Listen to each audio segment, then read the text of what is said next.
All right, we're live, John. So thank you for coming back to the channel. Thanks for having me. Are you thirsty? Well, I'm sipping on my coffee. See, today, I haven't had coffee yet today. It's a little late. actually, I made tea. I made hot tea. Okay. Well, If you, here you mazel tov. Click. go. All right, No, so we're I, so you know, I, I do straight black like my women. you Just know, kidding. the thing is I drink a lot of coffee, a Yeah. lot of coffee, but if I drink, just straight black coffee throughout the day, my stomach is just hurting. I have to have some milk in it just to ease the acidity of the bean. It's But interesting because I used to like to put milk and honey and things in it, but actually it bothered me more doing that. So I guess, I eat strawberries and grapes and bananas and stuff as my morning breakfast. So I seem to absorb acidic things well. we are live for the ones that are listening. We are live on YouTube, and we also are simulcasting on X Spaces. So for the ones that want to ask questions throughout the show, please type them in the chat or join X Spaces. Raise your hand for the mic, and we will bring you online. So, John, as I set up the background stuff for our audience, take it away. All right. Well, I had some people write me to want me to comment on certain things that are going on in the world, um, and also today it'd be interesting. I might throw a lot of ideas out fresh to all of you because today. I finally went through getting all my huge Hogue prophecy report out, and that was on the 15th. And I finally now have got it on. It's easier. The easiest place to read it is in my blue flagged X page, so you can see it there, and the free samples. And then I have the list of the two free samples, and then the rest of the 10 articles you can read if you subscribe to Hope Prophecy. And right now I'm doing something that's pretty rare, and I'm giving you the price of 2 years subscription for one price of $60 or a little more. So that means you have the advantage of not being nagged all the time because you're there for 24 months, and I just figured it's so important these next 24 months. Very history on the verge in many, many ways. Um, I'm already putting together what I'm going to do now with the Hogue Prophecy Report. It's going to be the Hogue Prophecy Quarterly Report. It's going to come out every 3 months. And that will help me because it's like a magazine. It's the long form. It's where you take a basic theme or themes and go deep into them. Although this one, I think, is going to be a potpourri of different themes that I haven't had time to talk about because of the things I'm usually talking about on it. So on October 1st, it's scheduled to come out to my subscribers, and the next one will come out the first quarter of next year, which is January 1st, and then April 1st, April Fool's Day. It'll be the April Fool's edition, and also July 1st and October 1st. So that's the new way I'm doing it because I'm trying to, I have two kinds of readers. One, half my readers love the long form. The other half want a lot more frequent and shorter articles to absorb. So what I'm going to do is I am going to do a single special report article once a month in those 3 months, just to keep the thread going. And it'll be something really critical and important that everybody needs to kind of anticipate. And I think the one that I think what's going to come in the new one is an examination of just how close are we seeing President Trump actually use tactical nuclear weapons on Iran. It's kind of being talked about. That's that doesn't mean it'll happen, but it's being talked about, even amongst the the Trumpanzees of his the Trumpanzees. I think that almost sounds like an animal band group, but I'm starting to think I'm going to start calling his cabinet the Trumpanzees because they seem to be monkeying around a lot. And and looking at the difficulty is certainly these articles, when they come once a month before the big one, will be articles that really look at a major trend or a major thing to look at that's happening. Um, the the You see, the problem is he's lost the war conventionally. He lost it badly. Uh, and now he's trying to find a way to win something, and he's not facing the fact, because he is kind of a descending into, I've always said he's been an 8-year-old all his life, but now he's a demented 8-year-old. So um, it it's just not working for him, and it's very likely he might want to do some big explosion, like drop a atomic some tactical nukes on Pickaxe Mountain, where he thinks under 3,000 feet of solid granite, there's where all the powder for Iran's nuclear weapons project is. Um, Actually, it's more than likely it's somewhere in a cave in Isfahan.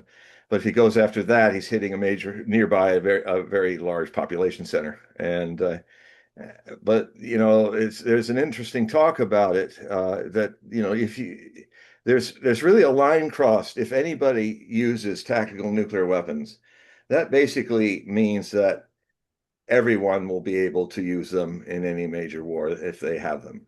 And so it would be a major milestone if it's crossed. Hopefully, it will not be crossed. I expect this article to come out in early September. I'm still kind of watching what's going on. Um, the other article is well, the next Hogue Prophecy Quarterly report is I'm already putting it together. It'll be a lot smaller. These, every once in a while, when I need to, I have to send a $60,000 60,000 word uh, set of articles. This one was a big one, the one I just released. And if anybody wants to subscribe to Hogue Prophecy reports, you will get it for free, along with the subscription for anything else that's coming. So, and that was what we've been talking a lot about. In fact, a lot of people joined the report after listening to us last 2 weeks ago, having me read large segments from it. And so, thank you for coming. And so, are you ready? Yeah, I'm ready. You know Okay. what? I wanted to just add what has transpired in the last 2 weeks is the bond market. Mm, So writing about that in the quarterly. yeah, Bassett intervened in the belly of the curve, the 10-year, trying to bring it down. For that first day, it did work. It did bring the yield down a little bit. How he's doing it is he's financing it where he's buying bonds at the middle of the curve and selling at the front end of the curve. And so It's that's another going to way of raise the calling rate. robbing Peter to pay Paul. Right. So, a lot of people on the surface are seeing this as, okay, there's intervention by the treasury market. They're really scared of the 10-year getting above 5%. And there's also a crowding out effect that's taking place with the AI companies coming in with their commercial debt. They're starting to finance some of these projects now with issuing debt, not equity, not these other convoluted circular financings. They're actually going to the market and saying, okay, we're going to issue debt now. And so you have investors out there that are going, okay, there's an IPO coming for Anthropic. We just invested a bunch of money in an IPO for SpaceX. These are trillions of dollars, worth of capex for these companies. So there seems to be a little bit of a crowding out effect that's taking place in the U.S. Treasuries. So if you're an investor, you're going to go for a higher yield, right? If you're going to buy debt, if you're a company that or an investment house or a trading floor that's buying debt, you would prefer to buy debt that's from Oracle or from Nvidia than the U.S. Treasury. So there seems to be a Yeah. crowding out effect. So Besson, I think, is very scared that once Well, it he's also passes. very stupid. I mean, the way he sat there and went, I didn't understand. I didn't know that would happen. It's like, God, Well, well, so they're very scared of it reaching escape velocity if it gets above 5% for the 10 year for yield, 5% yield. Yeah, because then we get in this critical situation where, I mean, we just cleared $40 trillion Right. of public debt, and Exactly. we're probably 120 trillion in private debt, and that's only the little 340 million people in the United States. Right. Right. So you have that other layer of debt to GDP ratio of 122%. Yeah, yeah.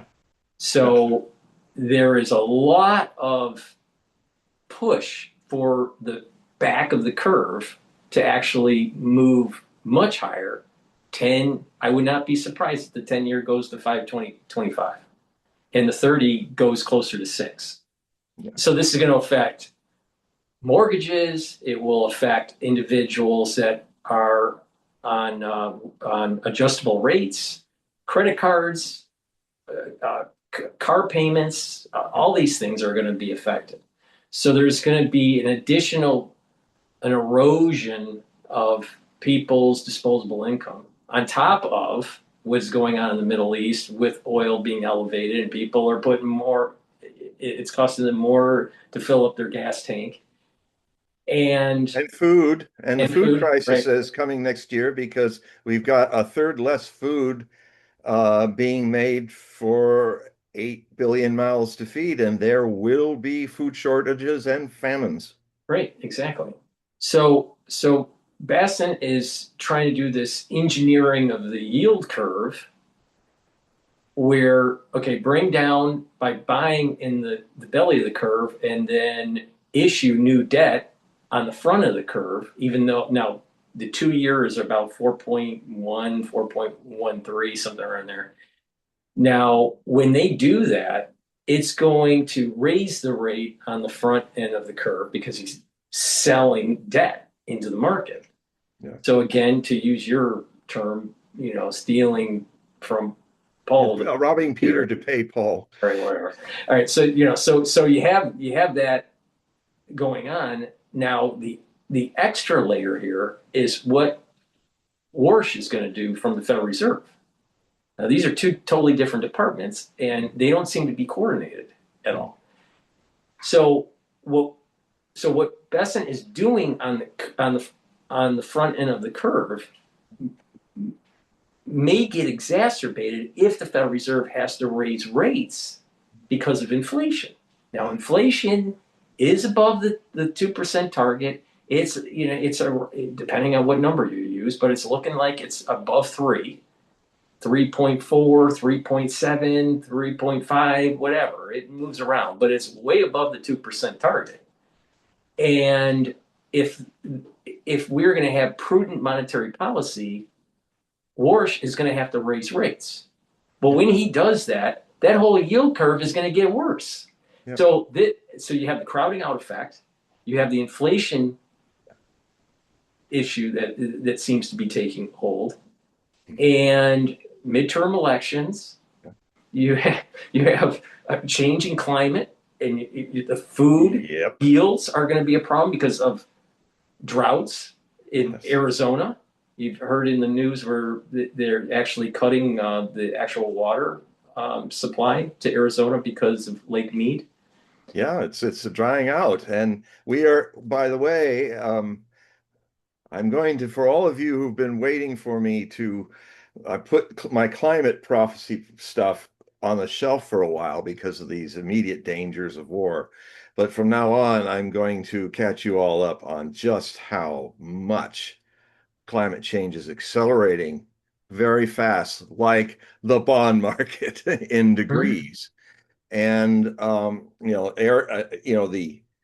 the European super highs that have cut this big El Nino that's happening.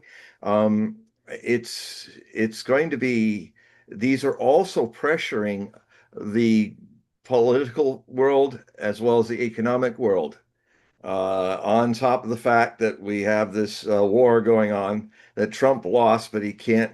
He's too much of a little 2-year-old child to actually admit that he lost this war, and he might just drop a tactical nuke to put off a show and say, "Okay, we're done. We're declare victory and go home." But if he does that, he's literally changed the gestalt. He's changed the way people think about nukes from 1945 to this year. It has been verboten. It has been just something we've all followed, despite any crisis, that no one ever uses a nuke in a real war. No Mhm. one.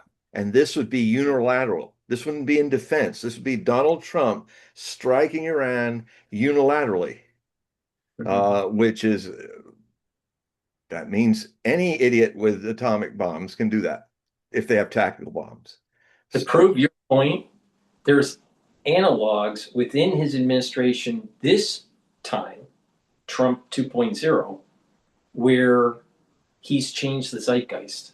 He's changed the zeitgeist in terms of global economy and how we approach tariffs. yeah. He's changed freedom of navigation Yeah, he's gone in pirate. right. He's not. He doesn't even ask the Congress. He's acting like an emperor and a king. He has become the Roman emperor that I hoped he never would become. Yeah. So there's a documentary. I just saw it recently. It's I think it's called I think it's from Uncut. I think the group that does it or the production company is called Uncut. But it's talking about Trump. It's his first term Yeah, and him being a sociopath. And they were warning everyone that there was a problem with Trump. There's he has decision making uh, uh, um, issues, and it can get the country into some dangerous situations. but the thing where they are, which I anticipated before them by years, is the danger of Trump having a second term delayed because of his family history for front lobal dementia and other things. And it sounds like he's acting just like his father. He's yelling and screaming at everybody, just like his father in his final years did. So people are kind of, uh, afraid to even give him bad news. In fact, they don't give him bad news because he just freaks out for hours and empties his britches and sometimes and causes more than just a verbal stink. Neil Ferguson, the historian, has mentioned multiple times that he thinks that Trump's administration is very similar to Nixon. That he has No, there's a that Nixon I categorically really. disagree Well, with let, that. let me let me just But finish go ahead so I just can, finish yeah, it. Finish it. So he has used the term on different it's much podcasts. worse. Well, maybe has used the term Nixon's revenge, But and Nixon that had a brain. well that well yeah Nixon wasn't going into dementia. yeah I well I'm not Go getting ahead, go ahead. I'm sorry. but the point that Neil Ferguson is making is that what something within his administration could take him down and not allow him to actually finish his full term here. He must be And the I'm last man on the wondering, planet as a forecaster who figured that one out. I'm not a I'm big wondering, fan of Mr. I'm of him, wondering, Neil. I'm wondering An idiot. if it's dealing with this harp. This isn't her last name Harp? I think it's her name, Natalie. Oh, the woman, yes. Well, she's a very What? dedicated secretary. Well, Before she was famous, I watched her live while he was listening to the Democratic speech, Yeah. And it was kind of interesting. They work as an incredible team because she was back there. She's the one that types in all his stuff in his Truth Social. So she's there all hours. And it was interesting to watch Trump because he'd look and he'd go to the side and say, he'd say a certain thing like that, and she'd type it in. And that was when his mind was still working because, this was before the election, actually. And so I can understand why. She's kind of insinuated herself so close to him that they even got in the same food van to get to a plane and leave everybody else, the cabinet and everybody else, to face an assassination attempt. So said Netanyahu and the Mossad, which usually is wrong, and it was wrong. So that upset a lot of people. Um, I think it's one of the reasons why the press secretary quit because it was like, here I am with two children. He goes off with this blonde, leaves me behind as his press secretary and all the rest of us. And I think she had a feeling of mortality about it. So I think that had some, maybe not. I apologize if that's not her motivation, but it doesn't surprise me that she said it's time for me to spend more time with my children, my child, and be a mother because maybe she had to sit there and say, "My God, the president got off the plane, and we were the decoys. Hmm. Well, who's going I'm to be wondering my if, mother? Who's going to be a mother to my child?" do you think that was a real threat event, or do you think it was No, a dry run? no. I mean, no. I mean, it's it's it's he will just believe anything Netanyahu tells him. And it's Mossad. Oh, Mossad's doo-doo doesn't stink. Of course, it stinks immensely. As I've said many times, Mossad knows how to gather intelligence, but they're one of the worst uh, users of that gathering to do things right. I mean, the ones that said, "Oh, don't worry, the people are going to rise up and overthrow the Ayatollah. It'll be all done in a few days." And it didn't happen. And if anything, and he was so shocked. I even quoted some of the stuff where he's watching the million, 40 million people in the funerary celebrations across Iran, and another 10 million in Iraq, where the most countries that have the most largest Shia populations. And and he was like, "Wow, I thought they hated him." And that's that's all Mossad. I mean, he listens to Mossad and people who are sympathetic in Mossad and Christian nationalists that are in the CIA and other places who are politically speaking is just as volatilely dangerous as Mossad. And then on top of that, as I was talking about 2 weeks ago, we have this bill where Netanyahu wants to insinuate Israel, Mossad, and their military fuse as one with our military. We don't even do that with NATO or any of our allies. This would be unprecedented.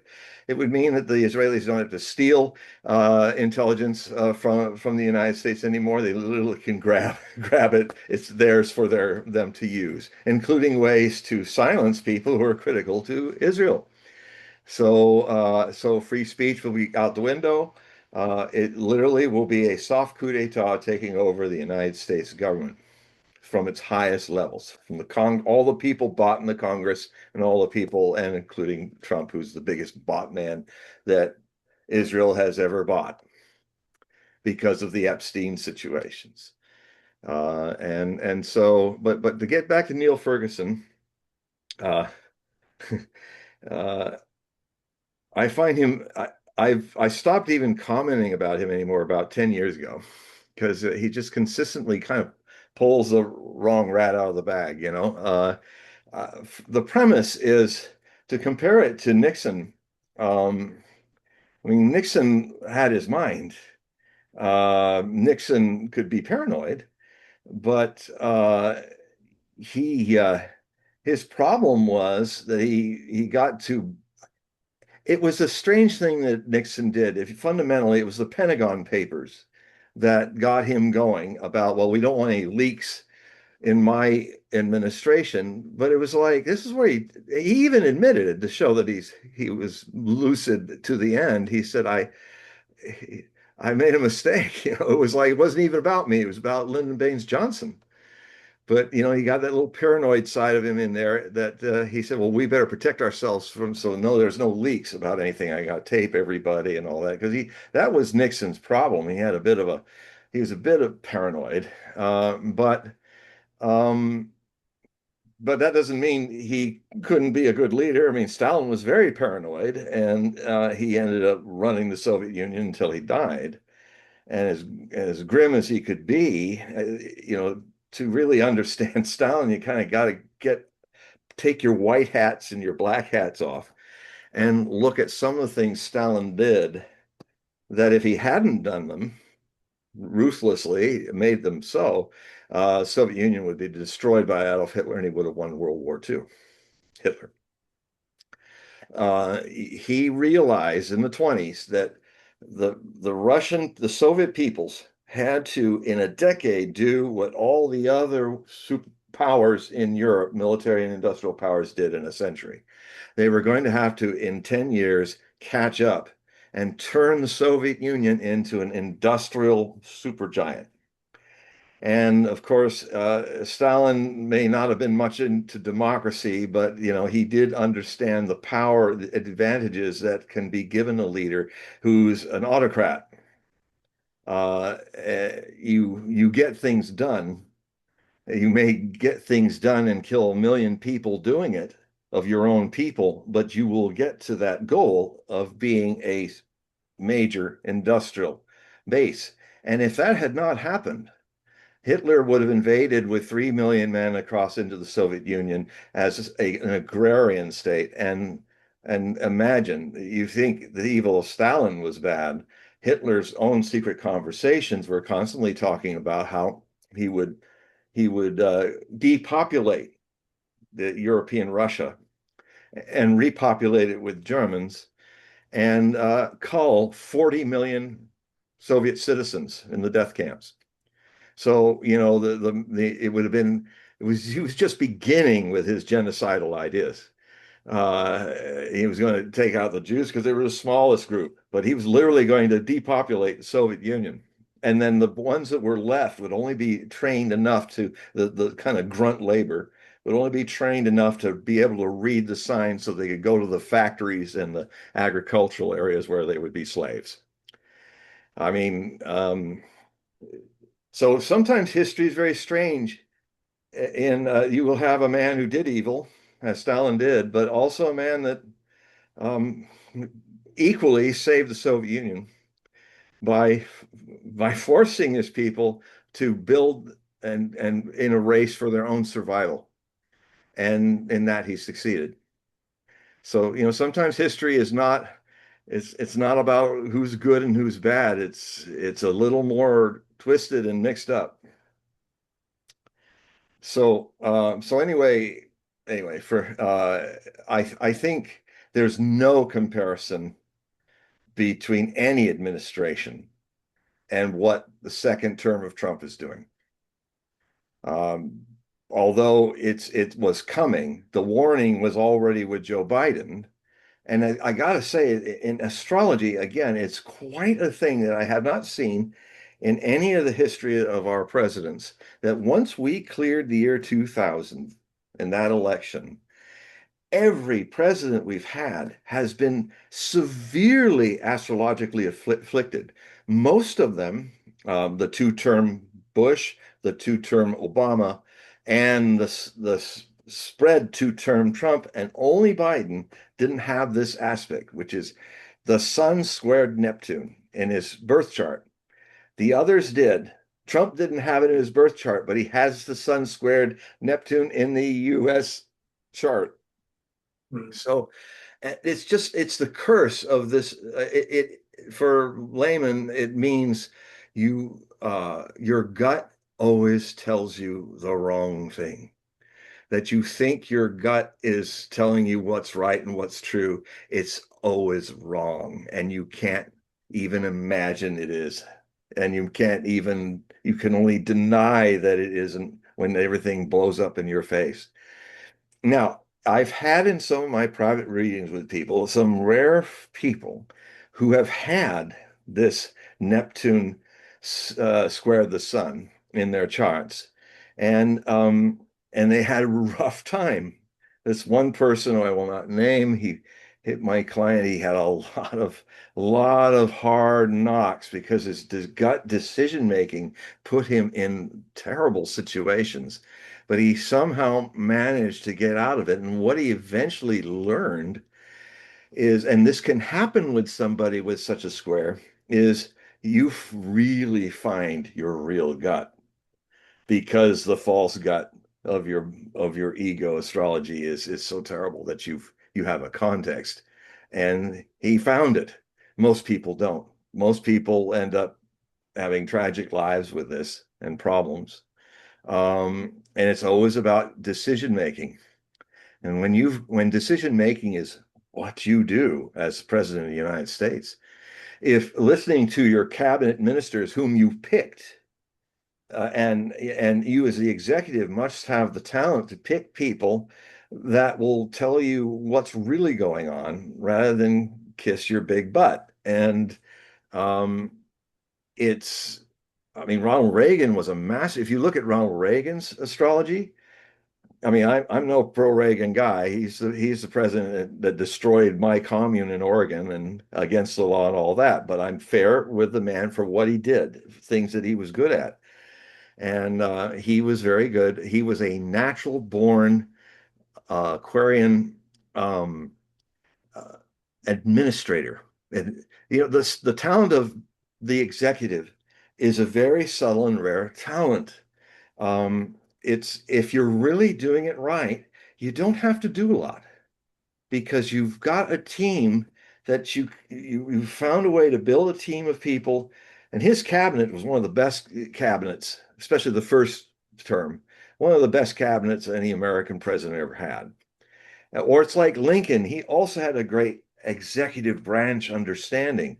In fact, the movie Lincoln, Spielberg's Lincoln, I've been watching it a lot, and it really does a great job of capturing.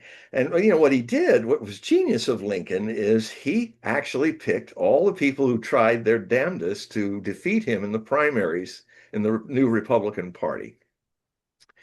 And he surprised them all. Seward, Stanton, all these amazing people he picked because he said, well, I think it should be a cabinet of rivals. So he actually was saying, yeah, I want you to dispute. I want you to discuss. I don't want you to be all, oh, we love you, Donald. It was a contentious, but it was an amazing thing that it did is it won them over. Because no president did that to the extent that Lincoln did. And it kind of made them more sober in that he would, yeah, this is the guy that I call a baboon and all this. And he's actually made me Secretary of State or something like that. It's like, because he says, I need people like you, people to debate with me, people who will disagree.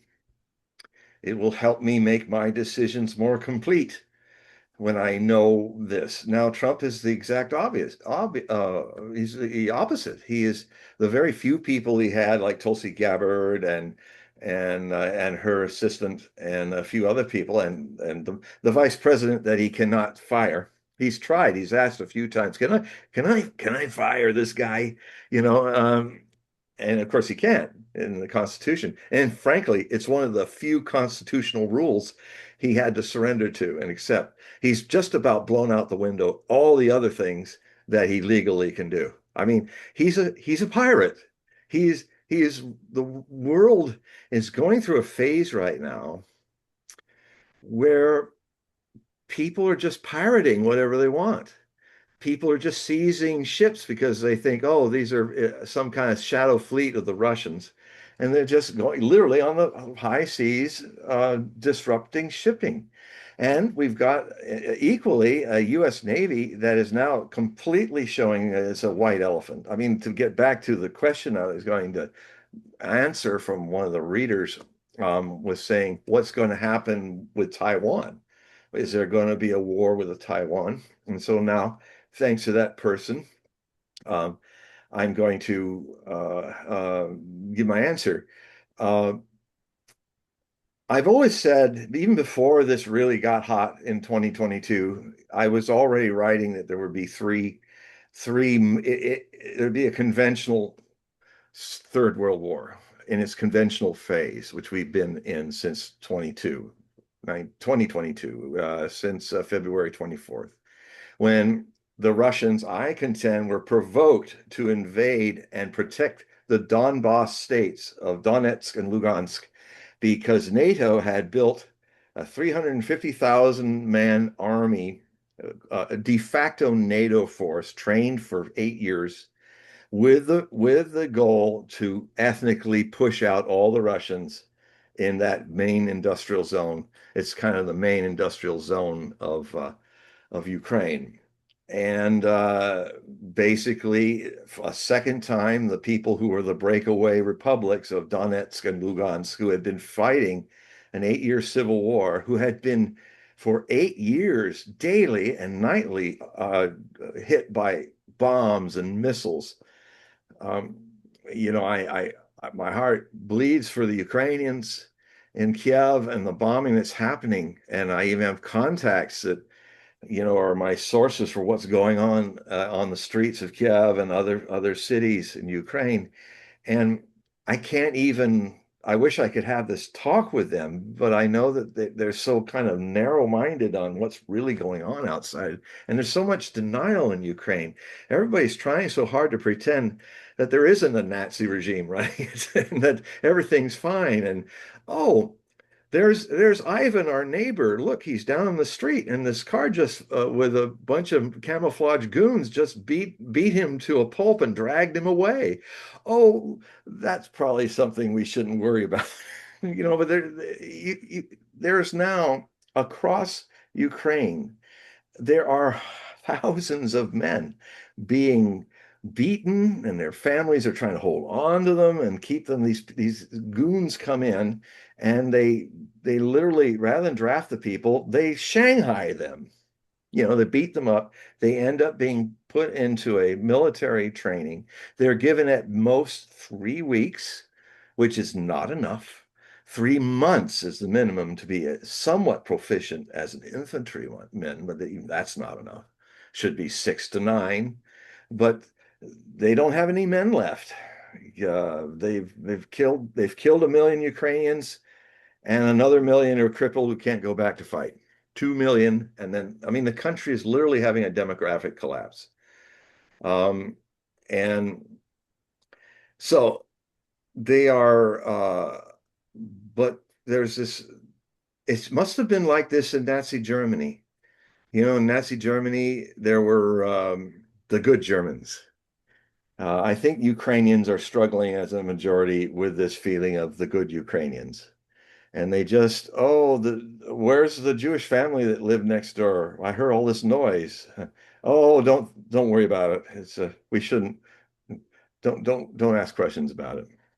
There's a way that people cope when they're in a totalitarian regime, especially if it's a fascist regime.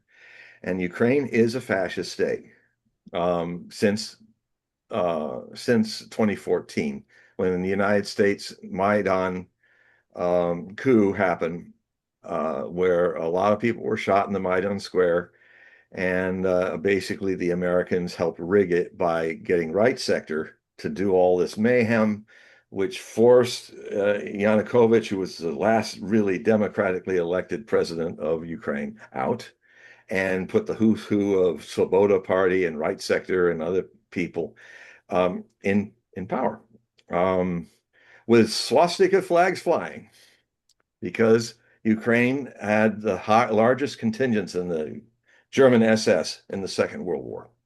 Whole divisions of Ukrainians signed up to do Adolf's work, dirty work in Ukraine. And so it's the biggest open secret that everybody, including most of the mainstream press, just doesn't want to deal with. But it's going down all too predictably, like a fascist regime goes down, like the Italian fascist regime, like the Japanese fascist regime, and the German fascist regime in World War II. Um, they they they they end up being utterly destroyed because they're anti-life.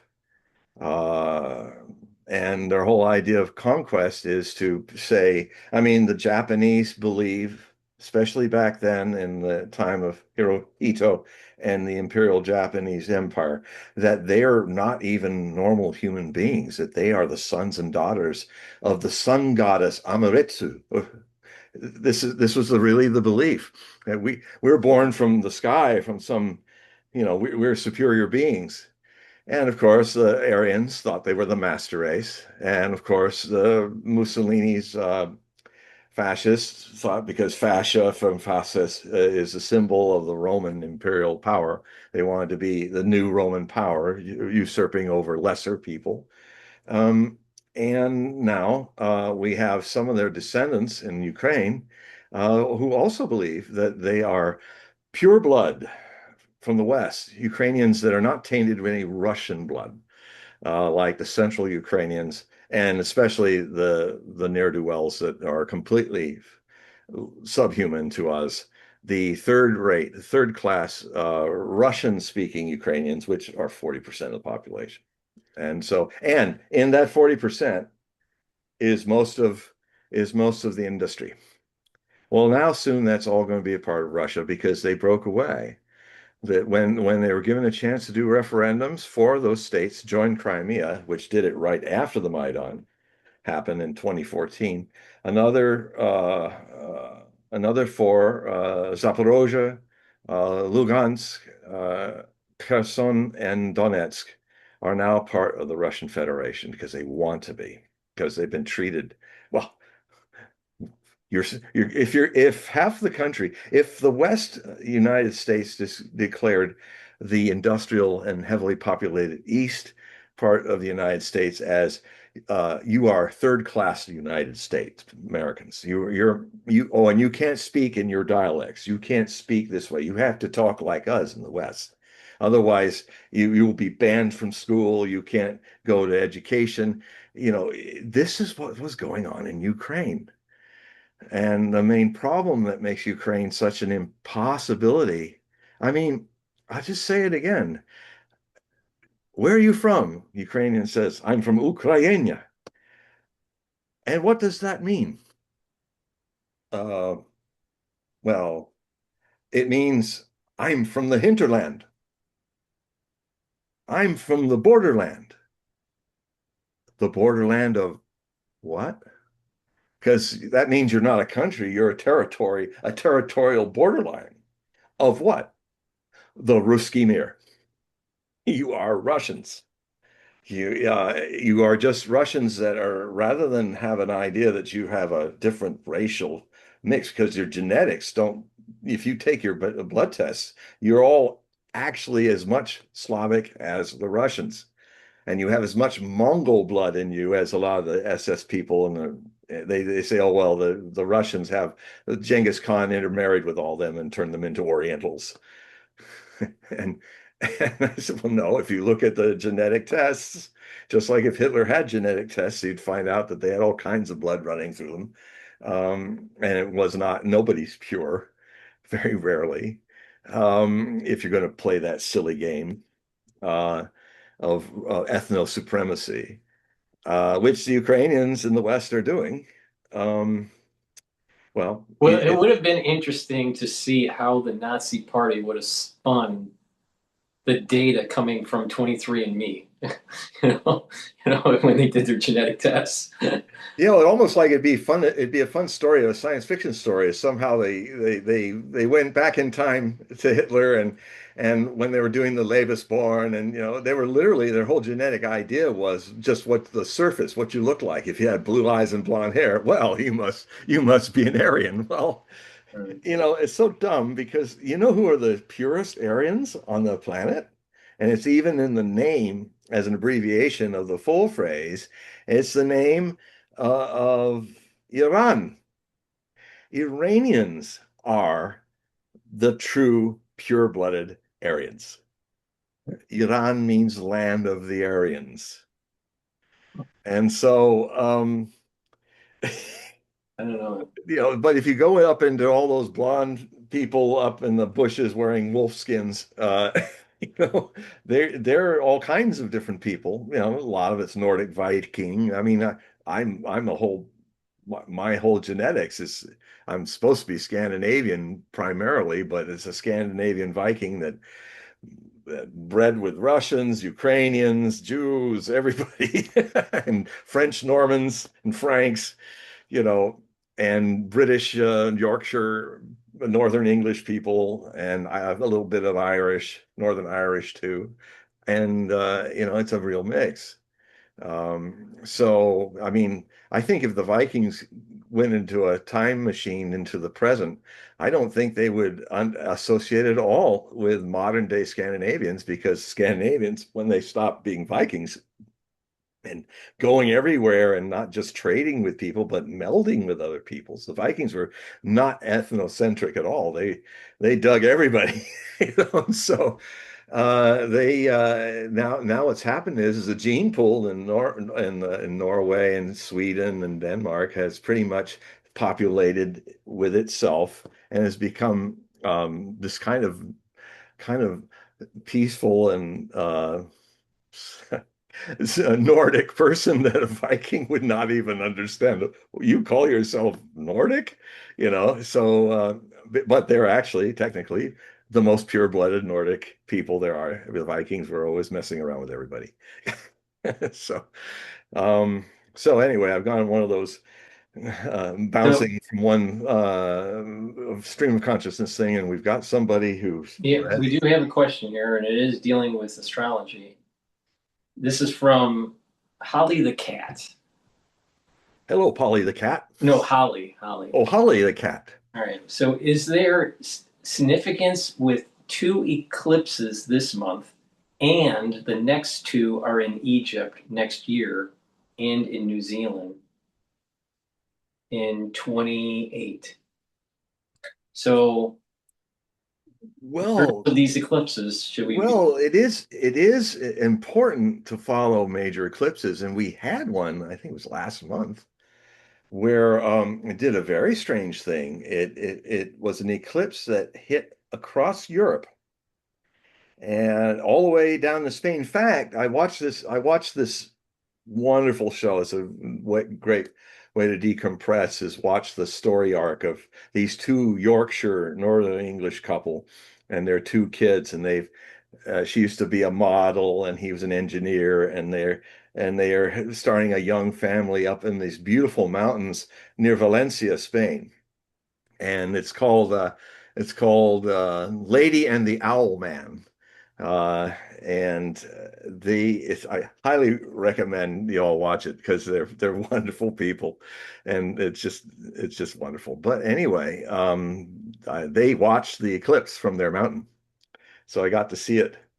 I was wondering if they were going to watch it. I'm sure a lot of their fans said, "Hey, can you see it from where you're going to do?" Because Valencia is within the shadow, and so which is a little north of them, about 30, 40 miles. But so they had the little horns of the sun, very rare, and kind of as far as eclipses are as divinatorial messages, the horned moon setting is definitely like the ring of the there's also when sometimes the eclipse is like a blazing ring, like the ring of the Nibelung or something, or the ring of power in the sky, because the moon is actually a smaller than usual, because it's farther away in such a way that when it nestles into the sun, there's a point where the whole sun is a ring around it. Uh, um, I can't think of the term for that at the moment. It escapes me. But anyway, so this was like sunset. This thing happened, and tens of millions of people saw it all across Europe. So yeah, that was a significant eclipse. And when you think, I'll have to look at the other ones happening next year. Uh, I mean, they make significant hits. For instance, I wrote a book about it. In we had a situation in the 20 teens in the United States and into the early 2024. So 2017 in August, and then in March of 2024, I believe, what we had was unique across the lower 48 states of the United States. We had a shadow coming in from the Pacific Northwest that went out in South Carolina in August of 2017. And then not long after that, we had another hurricane, another eclipse. They can be like that, hurricanes in history.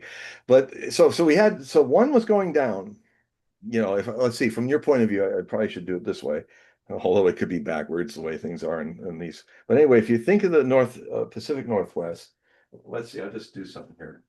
I'm going to draw it. Yeah. If you look at there we go. And then there's that part, and then yeah. So in 2017, so here's the United States. Uh, in 2017, August, the sun did this. And the part of the greatest darkness was right over the New Madrid fault line in Missouri, right there.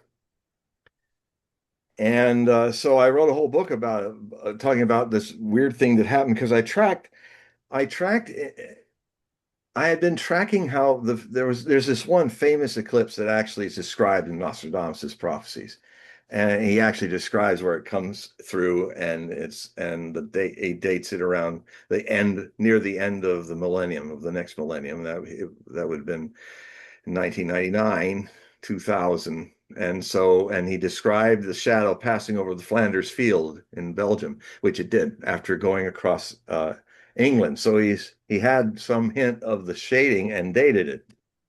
And so what then happened was that wherever the shadow touched, out to maybe up to 20 degrees out from the complete eclipse, all these earthquakes happened in the next 3 months and then onward to the next 4 years, all along the line of that eclipse. This happened again in the other great eclipse of 2009. And then a similar thing happened more in Asia and India. The Kutch earthquake in it all happened, was over the shadow, and then it was hit by natural disasters, including one of the areas that was influenced was the Tohoku quake on the 11th of March, 2011, which was the one that caused all the tsunamis that actually, yeah. So I thought, okay, well, then maybe this would happen with the one in 2017. And given that the darkest point was at a place which is the place that's least prepared for earthquakes, Missouri, mid-Mississippi states, are Memphis, all those areas are not in any serious earthquake code because they very rarely get earthquakes, except back in 1812. At the end of 1812, there were two massive quakes. They were not the same quake or an aftershock. These two massive quakes, I think they were around 8-point quakes, and they were so big that church bell towers, the bells were ringing in Boston, like 1,000, 1,500 miles away. And what was a little camp that would later become St. Louis, all the structures were taken down, and these were just cabins. And for a time, the Mississippi River changed its course and started flowing north rather than south. And then it kind of came back. So if that had happened when Memphis had 1.2 million people in its metropolitan area, and when St. Louis had 4.5 million people in its metropolitan area, and all the bridges that cross that area would literally split the country transportation-wise in half. and it would be a major natural disaster. And so I looked at all that, and the good news is that it didn't happen. What happened was something I theorized in the book. I said, well, there was another eclipse very similar to this one that happened in 1918, right when the United States was showing itself in World War I as the world power that would, and long story short, the American century began when the doughboys were over there and Americans gave just enough power to the Allies to defeat Imperial Germany in World War I and World War One. So it was the beginning of America coming out of its isolation and becoming a great influence in the world as a world power. So for me, that was the onset of the beginning of the American century, which 99 years later, I predicted that this eclipse that went this way was the beginning of a transitional period, which will see another eclipse come out of New Mexico and crossbar the United States. Here's the one coming out through New Mexico and around the same area, just a little of several miles difference was the center again. And literally the two shadows crossbarred the United States. X out the American century. So I said in that book, the Great Eclipse, Earthquake and Tsunami, which you can get on Amazon. It's available as a physical book as well as an ebook. So check it out. And just type in John Hogue, Hogue, and then look for it. It's called The Great Eclipse. It has an eclipse and it's all in shades of gray. Um, it I said in that book that this was the first phase of an eclipse event that was marking the end of the American century. And it's interesting because it's just 1 year short of 100 years. But what then happened was the 2024 eclipse did the other crisscrossing over the same dark point and went out through the Great Lakes and New Brunswick. And so what I'm seeing now is it is not, for instance, this will happen where we have the curse of Tecumseh, which is where every 20 years, when Jupiter and Saturn are conjoined, which happens every 20 years, it happens in a year that ends in a zero. And most of the time, we elect our presidents and when this curse was enacted in 1840, like clockwork. It was Tecumseh was the great Iroquois leader of the Great Lakes Indian nations that were trying to stop the future president Harry Harrison from becoming president of the United. Oh, well, he became president of the United States, but basically he defeated him, and his younger brother was a very powerful medicine man. And when he heard that this had happened, he said, "I tell you that Harrison will die. He will die." He put a curse on him, and he said, "And every white chief in every generational change, which is 20 years, will then die in office of the white tribe." Well, here's the chilling thing that happened. Literally chilling, because Harrison, to be seen in a driving rainstorm in February in the inauguration day, which was usually later in the year because everybody had to get to Washington and horse and carriage. He made sure that he took his top hat off so that everybody could see his huge shock of white hair and see him when he's speaking. Because they had no microphones then. And it was very cold winter rain, and he caught cold and he caught pneumonia and he died about a month later. So he was the first victim, the very initiator of the murdering of this medicine man's older brother, who was the commander of the Indians, of the natives. And so what then happened is every 20 years pass, Abraham Lincoln is elected in 1860. Jupiter-Saturn conjunction. Now, in between that, Zachary Taylor was also elected, but he was not part of the curse, even though he died in office from eating bad strawberries and cream in a hot day, overate.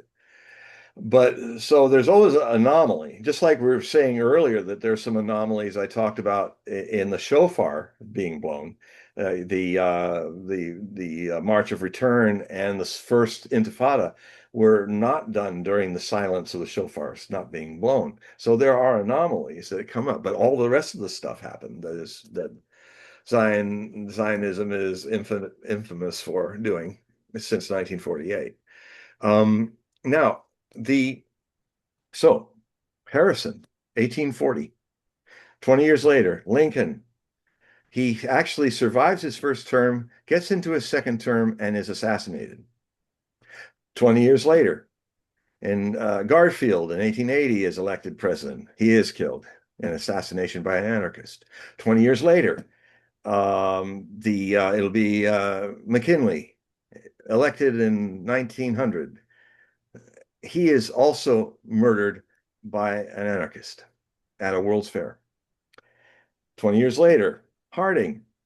Harding had literally Harding of the arteries. He died of a heart attack in his first term. 20 years later after that, well, it gets kind of interesting because that is 1940, the election of 1940, when Jupiter and Saturn conjoined. And by the way, it's an important thing to understand that with the ancients who were understanding of the cosmos, much more than modern people, ancient peoples would never elect a new leader or choose a new leader during a Jupiter-Saturn conjunction because that's almost like a astrological Yom Kippur. It's a conjunction that lasts the whole year, which is a time for atoning and fasting and reflecting, and in preparing after that to choose leaders. But in our unconsciousness, it's just like there's so many very powerful places here in the Pacific Northwest that the natives, I've even had them ask me, why are people populating Enumclaw, this valley? And like all these white people just seem to go, or Snoqualmie, the Valley of the Moon. This is a place for meditation, sacred acts, but there's like people just living there. There's a very powerful energy up there that's driving a lot of people to drink and do crazy stuff, and all the white people. And the Indians say, "Well, yeah, this is a powerful medicine spot. This is not a place for people to live. This is a place for people to come and meditate, and then come back." And so those kind of things are lost to modern people. I mean, I in the study of this climate change that's enveloping, one of the best sources that I've had are literally people in Alaska, native peoples in the United States and Canada, that they remember the weather reports for thousands of years. It's a whole verbal thing that's shared, and because they're so close to nature, they're definitely seeing what's coming long before anybody, even the scientists, started to consider is happening to the climate and how we're changing it very rapidly now. I mean, I'll just say this one aside prophecy. I say by the 2040s, there will be no disbelievers in climate change unless they're complete retards. There's not going anybody who has a brain is going to understand. And frankly, I wish you were all right, the deniers. I'm on your side, but I've been dealing with this since 1973, studying it. And unfortunately, as much as I want to be a believer like the other deniers, I can't be. It's upon us. And now it's really speeding up. This in the last from 2020 to 2026, we have had the three worst arable crop harvests around the world in our history. Three. That means that every other year of the 6 years that have come from this new decade, half of them have been disastrous crop yield years. That is a speed up pattern. The thing about global warming, it's all about the aggregate. Everybody thinks, oh, well, we had a cold winter, this and then we had this and that. But you've got to look at the aggregate. The hot, cold, hot, cold, hot, cold. hot, cold. Do you see it's going up? It has not had a dip. I wish it did. I'd love to see that because that would then put some arguments in favor of the deniers, which I'd really like to be able to report because I don't want this happening because short of AI going crazy and Third World War, this global warming is a potentially extinction level event for our civilization and human species. Well, let me just interject. Yeah. Do you feel philosophically that mankind deserves to have such a high population? And that maybe this is just a natural feedback loop to just knock the population down, have low crop yield. Because we have a population today because of hydrocarbons. We have Yep. fertilizer, we have all these machines, we can make lots of food, but now because of climate change and the crop yields are going down and we're having instability geopolitically where fertilizer isn't being shipped to regions that need it, that maybe this is a natural way for population reduction. There's this feedback, and that we've been living in a Goldilocks time period where maybe the population needs to go down below a billion people. Well, I call it the bark beetle syndrome. I've about 20 years now, I've been calling it the bark beetles syndrome. And sometimes I'd say it like on Coast to Coast, this people called up and said, "How dare you call me a bark beetle? Having the intelligence of a bark beetle." And then I said to him in a little debate on the phone, this is back in the 90s, and I said, I'm sorry you're feeling upset, but um, I mean, don't we aren't we trained? We've got these big brains and this potential for a lot of intelligence and love and stuff that we could do, but we presume an intelligence that we haven't even tapped a tenth of its potential yet. Um, and we tend to act like machines, just like a little bug called the bark beetle. Now, the bark beetle, he um, he believes in infinite growth of his species by boring into trees, pine trees in the Midwest and in the Rockies and all, and literally killing off whole entire forests. But the bark beetle doesn't worry about it because basically how nature took care of the bark beetle before things got too dry, and then we're able then to advance into higher altitude forests because of global warming. This is the law of happenstance, I call it. Such is the case that, the term "out of chaos, dancing stars are born" that Nietzsche said. Um, Order is born out of chaos. But it's all very accidental initially. I mean, it's like, the sun just kind of lights up and then the dust, because now it has a gravity well around it, now the dust starts to move around. Now the dust, for some reason, just starts to get attracted to each other, and it builds these whole big terrestrial planets or gas ball planets with a maybe rocky core in the outer colder part of the universe. And then you might get lucky like we did and something the size of Mars, some fireball got into our orbit and collided with the Earth and made us a binary planet. We have a moon that's much larger than our own volume as a terrestrial planet. It's called a binary system.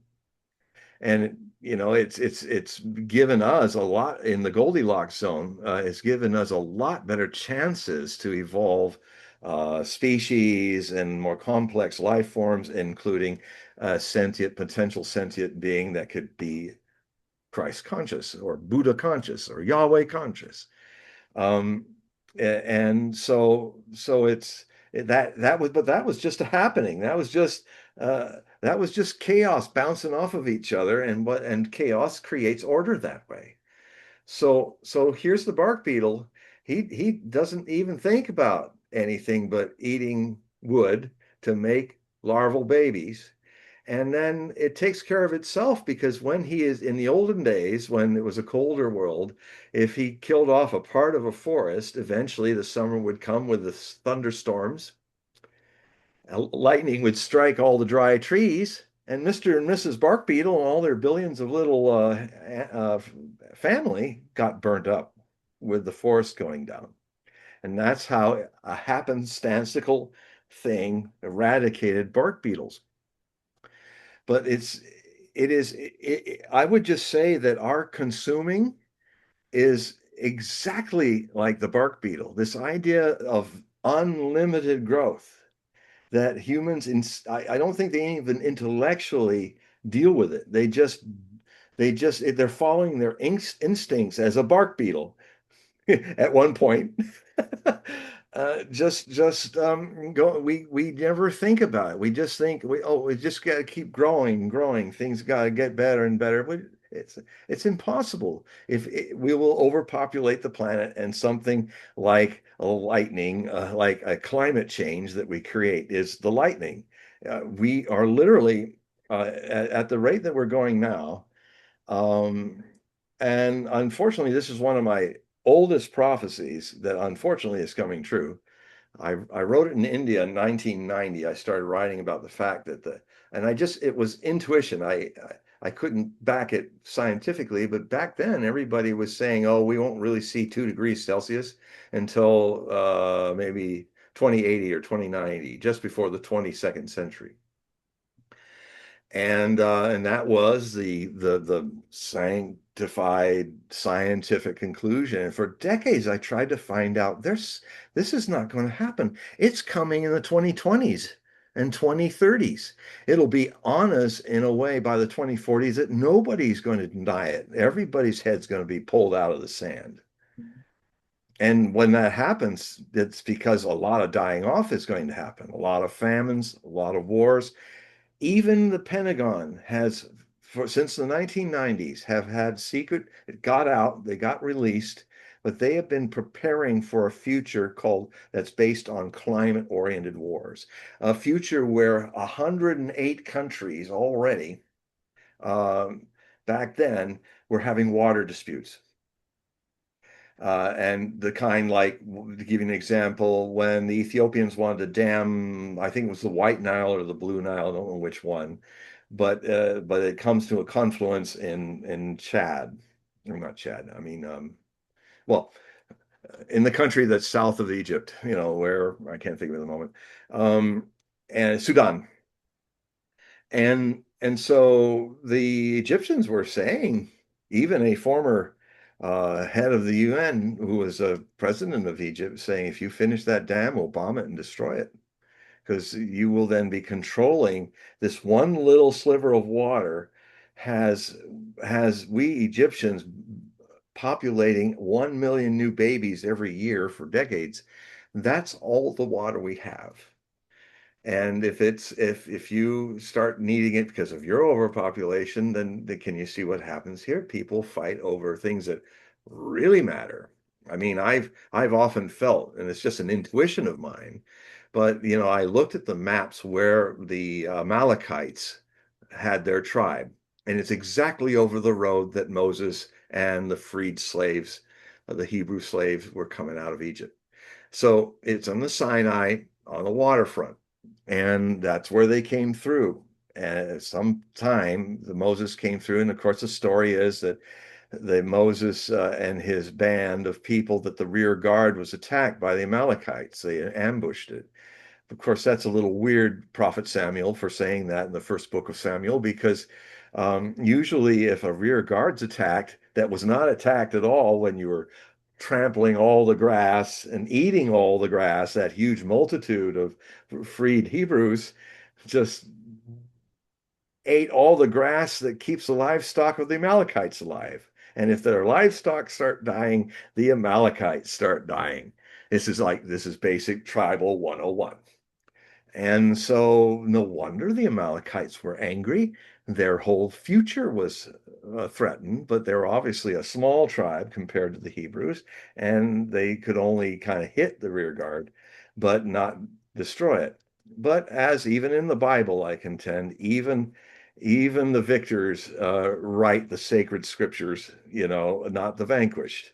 But that is my theory that they were defending their lands, and Samuel got this message from God that now you've got to commit genocide in the first book of Samuel openly, wipe out all these people. And even to this day, in the most recent genocide that has been launched in our times, the Palestinian genocide, the Palestinian Holocaust, on the very day that it happened, you had Netanyahu and Yoav Gallant, the Secretary of Defense, and Netanyahu, the Prime Minister, raving about they are Amalek, which is code word for that every Jewish person understands or Israeli understands is code name for genocide. We wanted to the Amalekites what God himself through Samuel told us to do to the Amalekites. Kill all men, then slaughter all the childless women and the old women and the old men, and then march up, soldiers of Zion march up and grab the baby, suckling babies from the breasts of Amalekite mothers and watch and let them watch their babies having their throats slits and then their necks. This monstrous stuff is celebrated in the book of Samuel. Um, and I mean, if I would say if you worship Samuel as a prophet rather than the Adolf Hitler of his time, this is where, I have contentions with scriptures of many religions, not just my own part blood of Jewish religion. And I just got to say, hey, Hitler did this, and it was bad. Doing this to the Amalekites. And Yoav Gallant was after Netanyahu, he'd used the warning of think Amalek against Iranians 10 years earlier. So he also sees them as a race to be completely wiped out like the Amalekites. And and so anyway, Yoav Gallant got up and said, these people are animals. We are going to deny them power. We're going to deny them food. We're going to deny them water. Put it in so many words, I am openly declaring a genocide and I'm a war criminal. He didn't say that, but that's what that all meant. And they've been doing it since. I think at least 1 million Palestinians are dead now. I keep saying these numbers, and eventually my numbers, as they get worse, are caught up with the times. And yeah, I mean, I'll just finish with this tangent that um, even people that are against the genocide, even great journalists like Max Blumenthal, and from Max Blumenthal, who has a mind, a very brilliant mind, to the poor president who's losing his mind, they both share something in common. And I like, if I could talk to Max, I'd like to find out why he says what he says, because we all started before October 7th. We all started knowing that the estimated population from population counts of Gaza Strip were 2.3 million Palestinians. Now everybody's saying 1.8 or 1.9. I mean, Trump's saying it, Max is saying it. That's like 1.4 million or people are missing. Where do they go? They must, this whole story I hear the Zionists saying all the time. Oh, well, they bought their way out and they got through Egypt and, all the rich ones left. What, are you saying there's 1.4 million rich Palestinians that could afford those kind of money? And if there's that many people that got out, where are they? That's a lot of people. I mean, 3 million Jews got out of Europe that Well, survived out of the 9 million that were in there.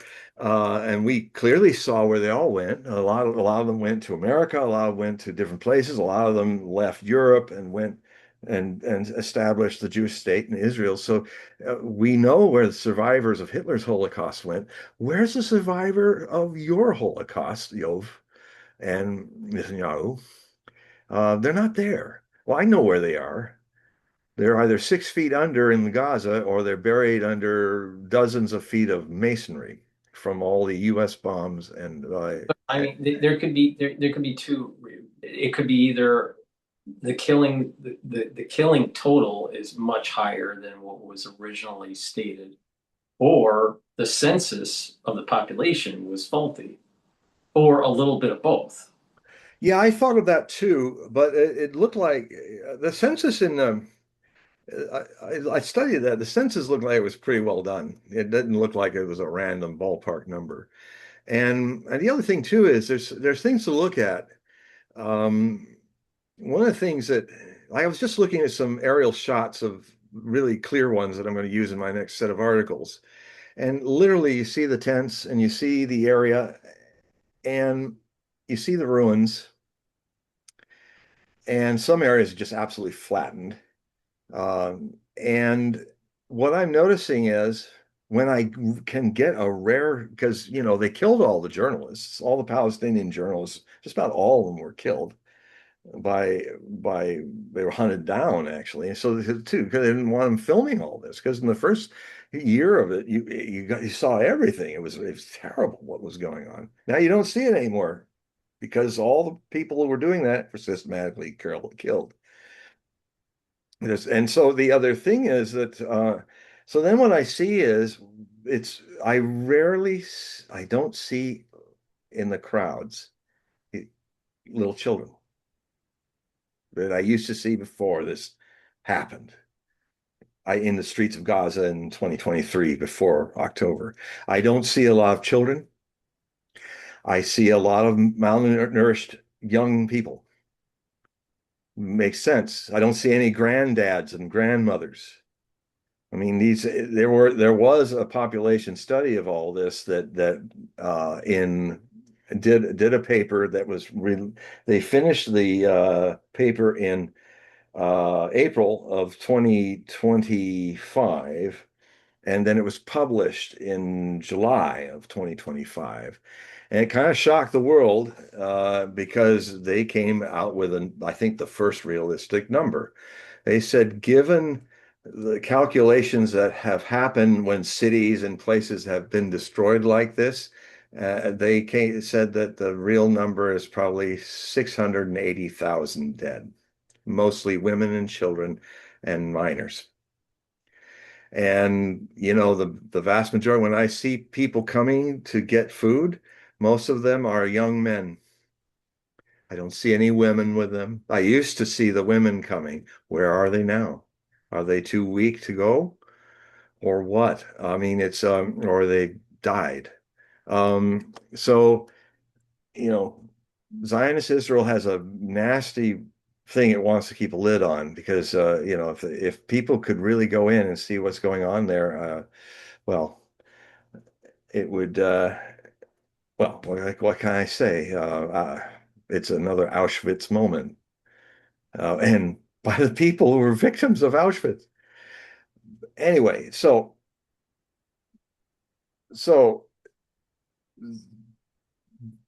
the thing that is an engine of prophecy is not intelligence, it's predictability.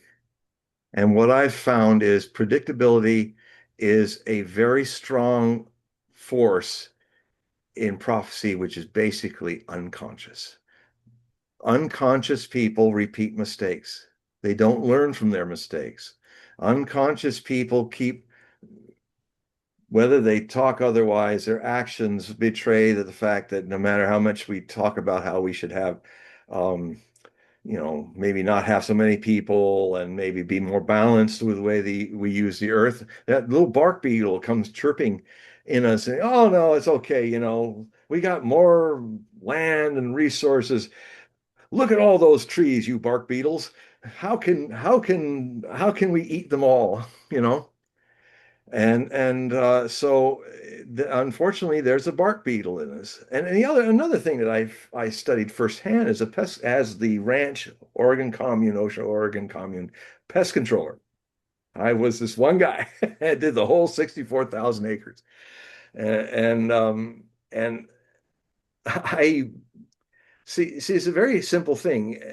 If you look at the rodent populations of the ranch in, Oregon high deserts, this means very hot, this continental desert kind of stuff. You have very hot summers and very cold winters with lots of snow and ice and stuff. So it's a harsh place for any mammal rodent to deal with. And of course, what the mammal rodents do that is so good for their survival is they're very fertile and they produce lots of babies. But here's the thing that gets in trouble with them. Those mammals that lived in the harsh times, when we came and built our buildings there and put our mobile homes on their parched land, suddenly these little mice were thinking, "Ooh, we've got shelter. We can go on the inside these, eat our way inside the basement areas of these little places, and maybe we can chew a few holes and get into their kitchen. Oh, they've got honey and they've got this and that stuff we'd never dreamed of eating." And so I know because I saw the holes, I had to plug them up in the different houses. And so they go down back. And suddenly, because there was so much more food, this isn't a rodent's world. It's like we've created America. We got all these goods and stuff. And so what do? We consume, making more babies. And what then happens is we're not as hardy as our grandparents rodents were when there were no houses and all this affluence and stuff. Get a little soft, get a little stupid, get a little distracted about the dangers of life. And then what happens is you start coming down with the animal version of the bubonic plague, a plague that still kills at least 3,000 people across the world every year. And what had been happening when I became the pest controller, and Manan Sheila was getting, who was kind of ran the place, the day-to-day activities of it. She was starting to see where there were farmers around us in ranches that were coming down with the bubonic plague, some of them dying. And of course, we had scientists and a lot of educated people in our commune, and they got around that said, yeah, when uh, that means if we're putting 20,000 people uh, every summer in camps in this region which is prone to animal bubonic rodent plagues, uh, that means some of our people coming from around the world might catch it. And of course, because of the controversial nature of Oz, it would just be another thing used to shut us down. So that argument was given to Sheila. I think I had a little part in it, and then I ended up becoming with for the first year with Ravi Dasa, who was he was a scientist, and so he kind of trained me. And so when we were on the radio, on the walkie-talkies, because we all talked around the 64,000 acre place, and we had even some in Bend, Oregon. There were a lot of bars that would have our frequency, so they could just listen to us because we were really funny. For instance, Ravidasa used the handle a brain, and I was weapon. God's the one that did all the killing and the eradicating. So he go, brain, brain to weapon. And I go, weapon. We got some rats and over up here, and the girls are on the chairs, and they're not coming down. I think I gotta go over there. I'll handle it. So it's kind of funny because Osho has a great sense of humor. I was called Dion John for the first few years of my life as a disciple of Osho, and then I felt one day I just felt like, okay, I've made peace with John. Now I'd like a completely new name, and I always felt like he had a really interesting name for me, but he held it back. Within 2 days, I got the paper from him, and he had written out I was now Swami Dhyan Arjuna, so I'm Arjuna. And if any of you read Hindu scriptures or the Mahabharata and all, I was this king in the Great Indian War. Bharat was what India was called in ancient times. There's actually been moves to drop the idea of India and call it Bharat. Um, anyway, so this great Mahabharata, the great Bharata war, um, and there was this big battle, and Arjuna had the majority of the people were on the other side, and they were all the people that were his teachers, his archer teacher, and all. And they wanted the crown. He didn't even want the crown. Of course, that's why he got the crown because, like Aragorn, he didn't really want to be a king. He had no ambition. That can be sometimes your best kings. So he's got Lord Krishna, the avatar of the time, is his chariot driver. He's also king of Vrindavan. And what had happened is when he came to ask him to join his side, the head of the other army was there at his feet. And when Krishna woke up, he saw the guy at his feet from his afternoon nap, and he says, "I want your army." Can no, he said, "I want you to fight on my side." So Krishna saw him, and then he looked over at Arjuna, being who didn't wake him up and just was waiting. And he said to the enemy king, he said, "You can have my entire army. It's one of the best armies in India. But all I want, but Arjuna, he gets me." And Arjuna was overjoyed. That's all he wanted because he was a disciple. I just want you. I don't care about the army. I want you to be fighting with me. And he ended up being his chariot driver.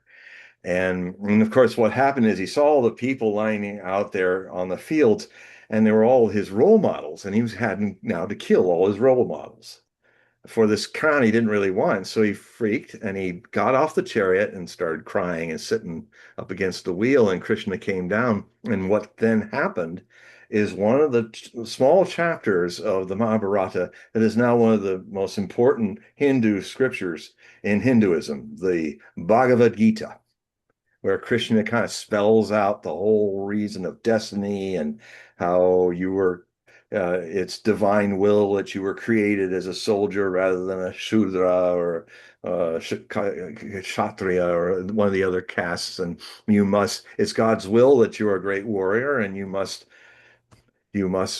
fulfill God's will and kill all these people. Just anyway, um, I could go on about where I disagree about that, but it's just to be fair to Hebrews and everybody else and Christians. Yes, go ahead. We, we I'm sorry, everybody. I'm really in a river flow tangent today. we have someone that typed in a question. So tomorrow is quote D Day for the sanctions with Iran. So this person is asking, what do you think comes out of that sanction for D Day? Major So escalation. first, I got to clarify it now. So the 60 days has already passed. Yes. So I'm assuming, and maybe he can type it in if I'm wrong. I'm assuming what he's talking about is a more recent Trumpian threat. Yeah. Is This is this the economic? He's going to give the mother of all economic. Yeah, that I'm starts thinking Monday. he's meaning that, or he or her. Yeah. No, that's what he means is the additional sanctions that are going to take place. Well, well, isn't it interesting? Sounds like a bit of a taco pattern, uh, Trump tacoing, because today is Sunday night here in the Right. Pacific Northwest. Tomorrow is the opening day of the stock market. Right. So if that's the deadline, uh, Trump might go taco again. Trump always chickens out. That's what the uh, what taco is about. So Well, he'll what is he'll in talk about some, oh, I did something wonderful. Now we're talking, which not, and then just and make a few $100 million for his family completely illegally, and nobody's. This is before another thing about our completely lawless government right now.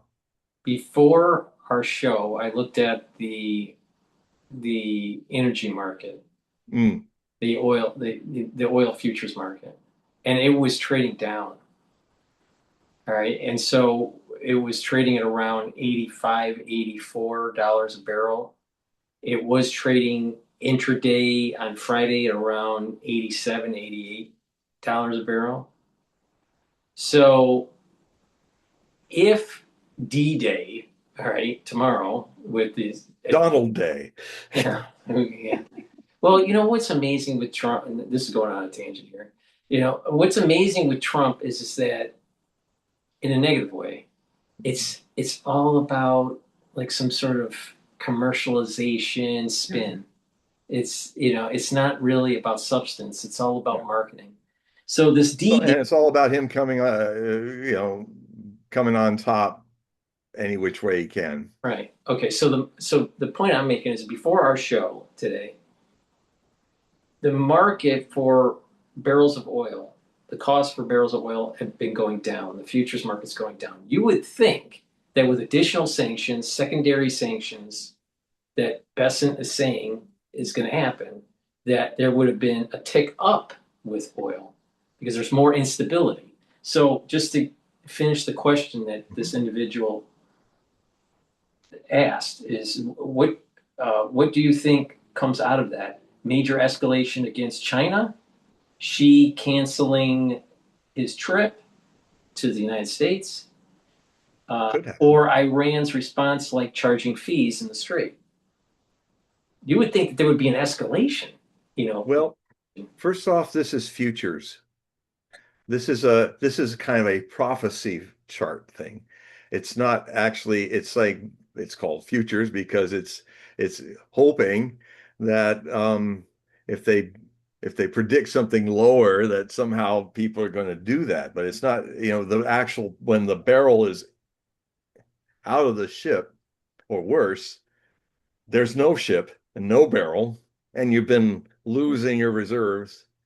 There's going to come a point where this fantasy land of speculation is going to hit reality. And I think I'm even surprised how long these people have kicked the can, because it's the last chance to kick the can of reality down the path, which this whole modern speculative economy has been very good at doing, and they just can't let it go. It's habit. It's well, we'll just keep it in the future rather than the reality now. But the reality, they can keep trying this. But I think the perfect storm that all of this is setting up, they might even be able to BS this all the way to the midterm elections. But there is coming at some point, reality is going to have to be faced. And there's a number of ways it could happen. I mean, for instance, there's Japan, which really wants to sell off its bonds, its U.S. Treasury bonds, Mhm. to get some cash because they've been out of gas and oil and stuff early. You look at Japan, you're looking at our future in a few months. They started feeling the pain pretty much after it began. But now they're at the point where they may very well just start selling off their bonds and making the profits from them from people who want to have them cheap. And when that happens, we're beginning what I've always said for years now is how the US hegemon very rapidly collapses as an empire, a global unipolar empire. It will collapse because it's this really, I mean, it started back in 2003. I was saying again, when Bin Laden, um, MBS, Crown Prince of Saudi Arabia, Mohammed bin Salman, uh, when the first time, I think, end of 2003, he started to say, I'm going, and this is the first time Saudi Arabia ever broke from its agreement to use the US dollar as a crude currency to kind of, the gold standard had been dropped in 1971, but a new standard was kind of unofficially replacing it, and that was Nixon saying, okay, to the Fouad, I think was the king then, says, we'll do this but we'll do this as you guys as the gold standard, not gold, but you can only buy and sell through US bonds and US cash. This They created the petrodollar, and the petrodollar was the foundation of the global currency reserve of the United States in a world. And frankly, thought this was only going to be temporary. In fact, all the people that decided this was going to be, I don't think if he was alive, he could imagine that this temporary fix that didn't go back to the gold standard in some other way has taken all this time. This is where all the economies speculated on oil as the basis of a reserve currency. But then Salman, he for the first time in October of 2023, I believe, he openly said, we're going to also exchange with Chinese yuan. So he broke the agreement. This is when he was still interested in trying to be a member of the BRICS. And in fact, they are technically a member of the BRICS, but he's been sitting on the fence with the United States. And I know why, because the Saudis have vast amounts of investment that we don't even know about, like $500 million in the mainstream news medias. They've invested very big in a lot of their money in the United States assets. So he's trying to sit on the fence and still stay with the US dollar, but kind of get a little of the action into what is the future. I mean, China this year declared, it's a big bit of news that most mainstream news ignored, but Xi Jinping, the president of China and the general secretary head of the Chinese Communist Party, said, we are now going to become like the United States, not just an industrial number one economy, but also the world's number one financial economy, doing financial power. So their next step is to hopefully govern wiser than we. And that means in between the lines is the yuan or renminbi is going to be the next global currency. And majority of the global world, which we hardly hear about, which this whole war in Ukraine and Western Asia is all about, at least the childish Trump has openly, innocently admitted it once or twice, that he's gone to war with the BRICS. This whole concept of a Eurasian, Southern Hemispheric new world order of sovereign nations that is not dominated by 500 years of Western colonial powers, which America has become the last great hegemon of.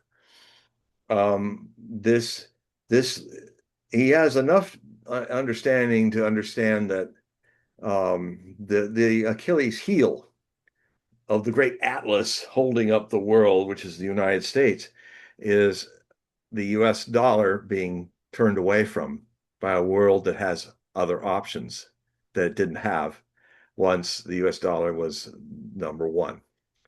And so he knows that's the Achilles heel, but he is stupid, completely stupid about how he is and America has created this karma and now it's coming home to roost. I mean, the first thing I would advise Trump to do, if you ever listen to me, would be, well, it's very simple. You have one of your magnificent brain farts, type it in, and the brain fart that you will have might have some effect. You unilaterally erase every sanction the United States has put on everybody through economic US dollar pressure. You clean the dollar of all of that and say, okay, we're done with that nightmare. Now you can use US dollars any which way you want, but you use them, not yuan. And that you buy the bonds and you're not going to get punished for it. You're not going to get all these sanctions. Two-thirds of the world is under US sanctions because we weaponized the US dollar, which makes it toxic. The beetle can't eat this tree. He's going to go and eat off another tree, that welcomes him to eat the wood. And so basically the United States cut their own throats economically with this. And now it's coming home to roost. And it's just taking a long time because what is a finance, we dropped Glass-Steagall. Thank you, Bill Idiot Clinton. What an idiot. Slick Willie brought down Glass-Steagall, which Roosevelt had established during the Great Depression, because what happened in the Roaring 20s, 1920s, is that speculation, this whole idea of a casino economy, was made where people could just speculate and make money on nothing. And what it did is they took a lot of the wealth and interest away from the real economy that makes things for people, that what people need and what people want. And then, so it was the first experiment with this disastrous situation that we're now in today, where so when Roosevelt, I think in 1932 or 33, in his first term, he basically put a wall between the real banks and the speculation in the stock market. And what that did is create the greatest economic boom and profit making and growth of economics in the human history. This huge growth thing that lasted all the way up until the late 90s, when Bill Clinton dropped the firewall between the two and made speculative economy equal to real money economy. And it all started going down from there. And now, it's I've been writing about, there was the Great Depression. I've been writing about how 2008 was incorrectly called the Great Recession, and how we've been in it ever since on a drip. We're hooked into the blood pumping into our system, which is called well, basically our economy has been on a hospital bed since 2008. And what we've been pumping into it is with just printing more money, which is just like putting something into the economy's IV in its wrist. And if we stop putting that in, then this moribund economy is going to die, like pulling the plug on it. We've been in a mess since 2008, and I renamed the Great Recession because that's what they called the Great Depression in the 30s. They didn't call it the Great Depression until it was over. In the 1940s, they called it, mid 40s, they were calling it the Great Depression, but up till 42, they called it the Great Recession. It was never called the Great Depression throughout Roosevelt's life, during the Depression. So, so I call then 2008 the Greater Depression, that was very cleverly hospitalized and pumped with lots of money, that because we can just make it, because we are the reserve currency, we can make as much money as we want, all the way to inflating ourselves to $40 trillion public and $120 trillion private debt, which is an astronomical number that can only be erased in a grand jubilee. There's no way we're going to pay this off.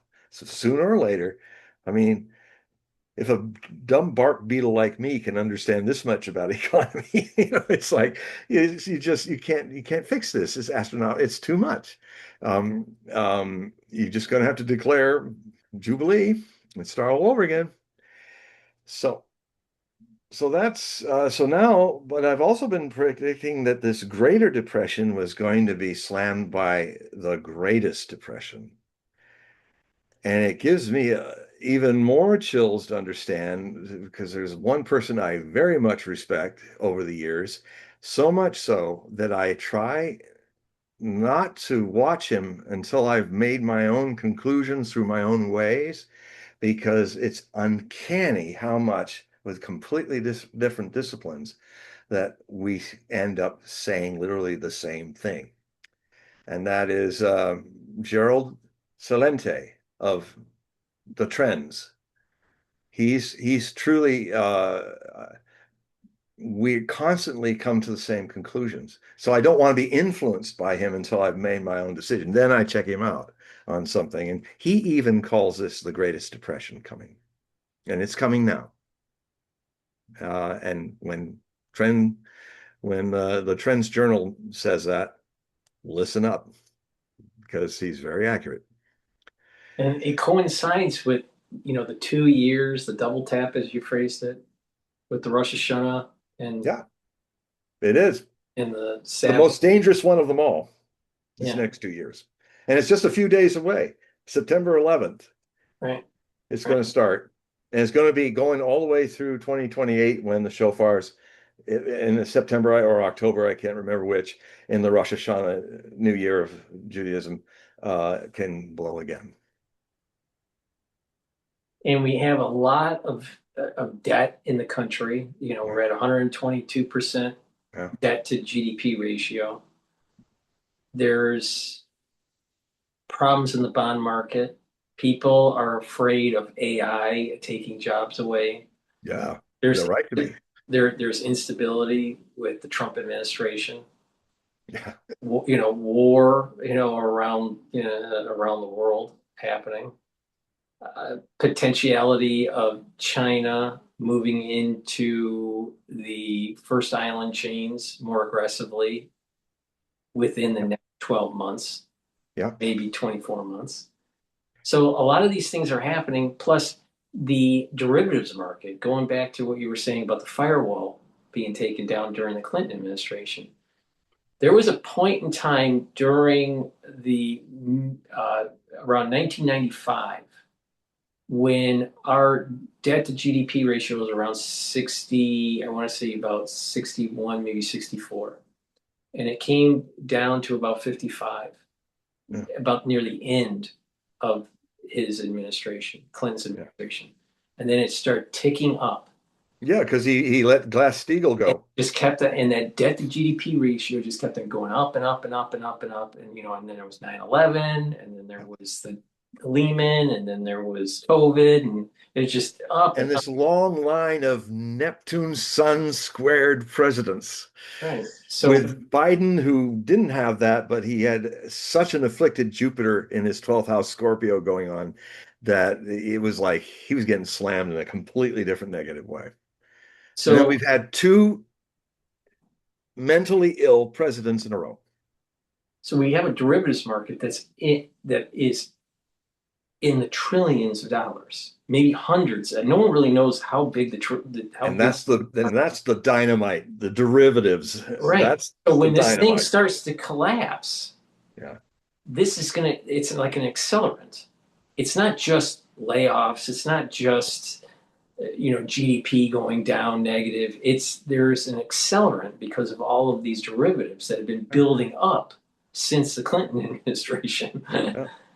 And talking about weapons of mass destruction, we metaphorically nuke our own economy because of it. Yeah.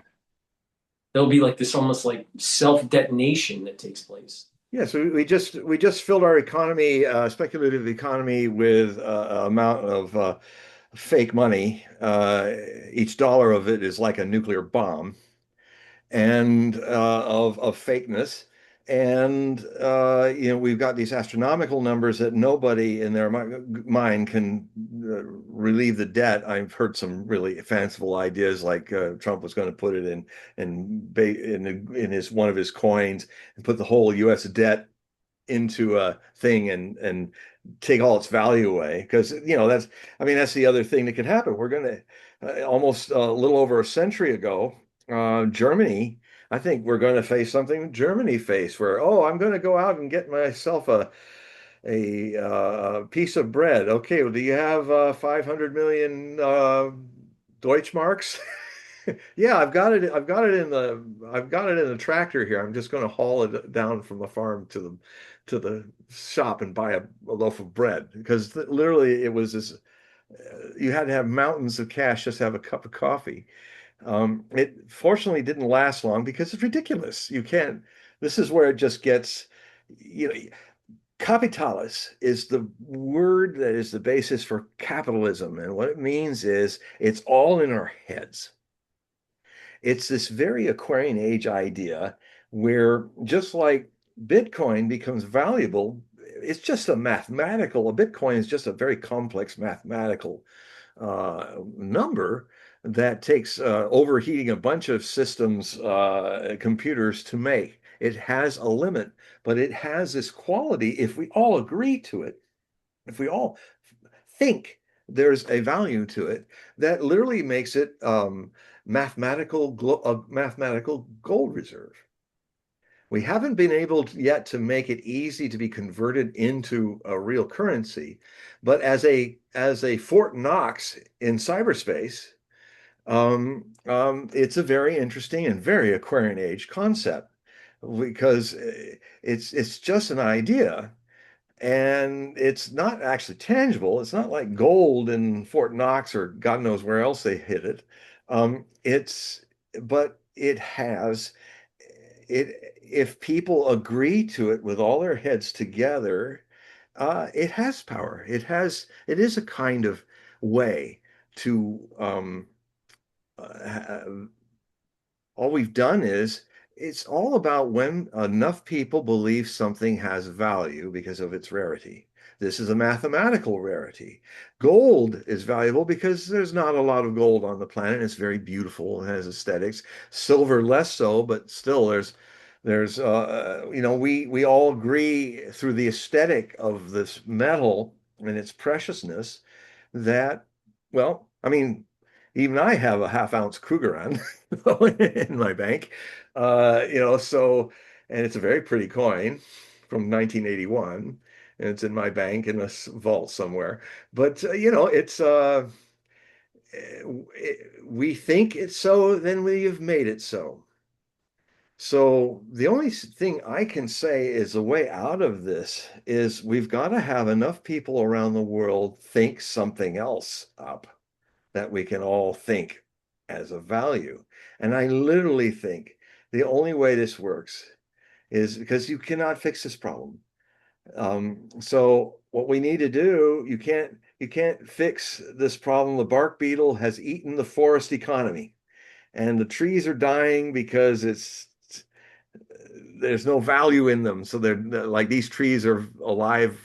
These financial trees are alive because of the value we have in them. Well, they're no longer valuable. You can't have 120 trillion plus 40 trillion is $160 trillion. There is no way that will pay this off. We've gone we've gone past paying this off for decades. So there's only one thing to do. Some lightning strike of an idea that sets this debt forest on fire, and we start all over. We have an ultimate jubilee with the system. And so I'm still wrestling with this concept, but anybody out there has better ideas, I'm all ears. But we can't fix this. It can only be set on fire, and we grow something new for our little bark beetles to consume.